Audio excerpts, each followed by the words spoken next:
Hi, Marianne Croce here from Small Biz Vantage and the creator of 3 Day Weekend System. And I am so glad to be here each and every week to do these auto shop success, these lives in 15 minutes. And I do them for a couple of reasons. The first reason is for you to shift the way that you look at your business. Shift your perspective or your vantage, if you will. I find that a lot of auto shop owners are so stuck in the day to day, it's hard to take time to take that 30,000-foot view. So that's the whole purpose of this, to really turn that into your competitive edge because most aren't able to do that. The second reason is for you to take one action item away each and every week. The magic is in the doing. You can listen to me, you can listen to other people, speakers in the industry, but really, what really makes the difference, causes a ripple effect, is when you're consistent and you take those small action steps each and every week. So a common question that I get asked is, Marianne, who do you work with? I've been doing this for years and I still get asked this question.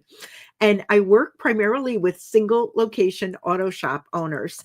They have the grit, they have the drive, but a lot of them feel like their business is consuming them. They tell me they want to stop going 24/7 and they want to have a life without sacrificing their business. And that's where I'm able to come in and help. So let's get started. This week's topic is common auto shop mistakes. And these are mistakes that are made. I hear it all the time. If you find this valuable, please share it with another auto shop owner that you know, a manager, because I know that this is a very giving group. So, as I was saying, I hear this all the time. So, today, what I want to do, these three common mistakes, is I want to talk about what they are and how to shift out of them fast so that you can take some action if you feel like you're stuck in any of these areas. So when I talk with owners one-on-one, many of them will say to me that, and I'm an owner myself. I still own a shop. So I understand exactly where a lot of people are coming from. But to sum it up, they tell me that they're stuck and they're stuck doing either too much, they're making too little, or they're living too small. They're not thinking bigger, like that 30,000-foot view that I was talking about. So I want to cover these three common mistakes that I see over and over again, and these shifts that can really turn things around fast. So if you want to make profit, if you want peace and you want some time outside of the shop, then this is a great episode to listen up to. So the first mistake is being the go-to for everything. Oh, this is like so common. You open the shop, you built it, but now you get interrupted constantly by texts, advisors, even your customers. They all seem to want you. You're just so popular. You're the answer to every question. You're putting out every fire, and you're the fallback for every single task. So here's the thing, when you get interrupted constantly because everyone wants you have to realize something. This really matters. And it matters because you become the bottleneck. Your team can't grow. You're always on, right? That feeling of going 24/7. You even take that home. So when you go home, you don't feel fueled. You kind of feel spent for the rest of the day. So the shift here that you want to make is start delegating outcomes, not just tasks. Because a lot of times we'll give a checklist to someone of the tasks that we want them to do, but we're not talking about the outcomes. So it's really important. And I want to give you an example here. Instead of telling them what to do when they come to you, ask them what their plan is first or where they got their information from if they're stuck. Find out what their process is. So this way you're starting to see their thought process, where they're going. And then you can be of value because you can guide them and really give them ownership of that role. And I'll tell you something, when they have ownership, That's freedom, not only for them, because they don't have to feel like they're coming back to you for everything. It's also for you as well, because it frees up your time. So, what I would want to ask, whether you're live now or you're on the replay, who here has trouble letting go of certain tasks, right? You want to give your team ownership, and you want to give them space to make decisions. They'll stumble, that's okay, but that's good to do because now you're not owning it, they are. The second mistake that's very common that I see is avoiding the numbers. Now, maybe they'll look at some numbers, but I find that a lot of shop owners will say to me, I'm just not a numbers person, Marianne. And what I say is you don't have to be. Just be a business owner. Why it matters is you're making decisions blind if you're not looking at your numbers. You're going by your gut. You're going by a feeling.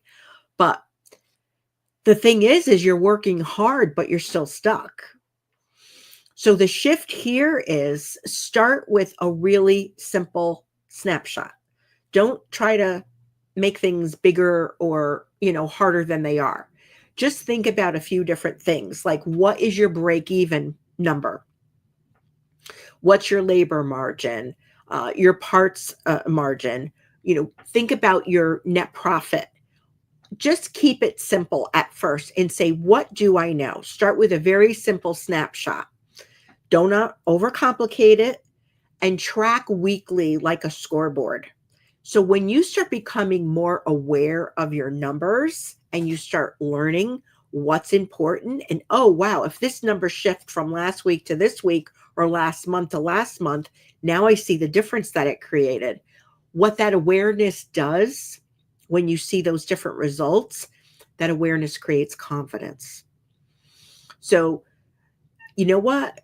Let me know in the chat, where do you think you need to look at your numbers more often, right? Do you think you need to look at them more often? And when you own your numbers, here's the thing, you're going to own your future. You're going to own the direction of the business. So definitely drop it in the chat if you're someone that you think you need to look at your numbers more often. Give me like a thumbs up. And the mistake number 3 that I see happening very, very often is trying to grow without any structure in your business. It makes a very, very big, big difference.